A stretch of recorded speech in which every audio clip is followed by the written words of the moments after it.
I'd like to ask you, Bill Kanatas and Ben Salzberg, what is the biggest risk?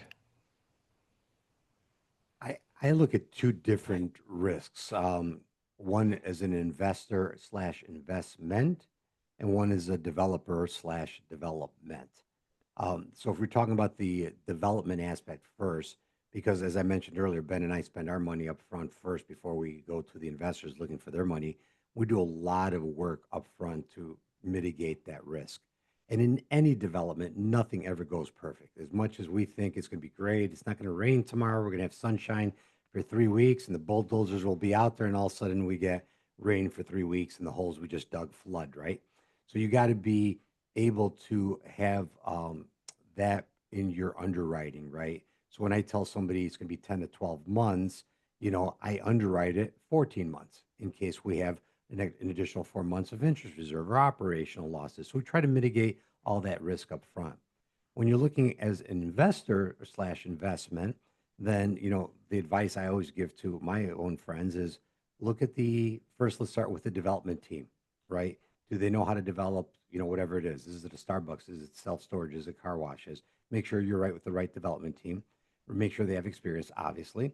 Make sure that you believe in the area. Is there a reason to put one in Boise, Idaho, or is there one to put it one in Manhattan? Is there a demand for self storage?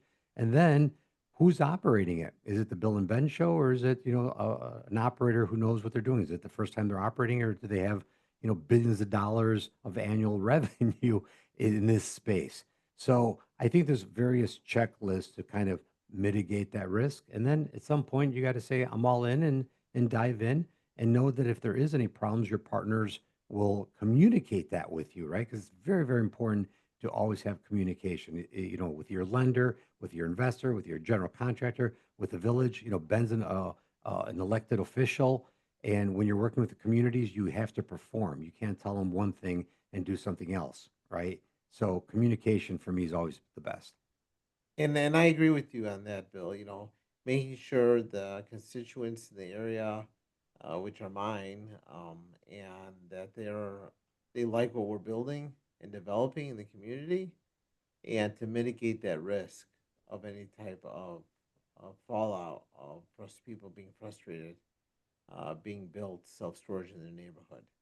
That's that risk, and of course, then there's you want to make sure that the job is insured in case somebody gets hurt. And that goes with you during you have to PNC make sure that everybody's covered.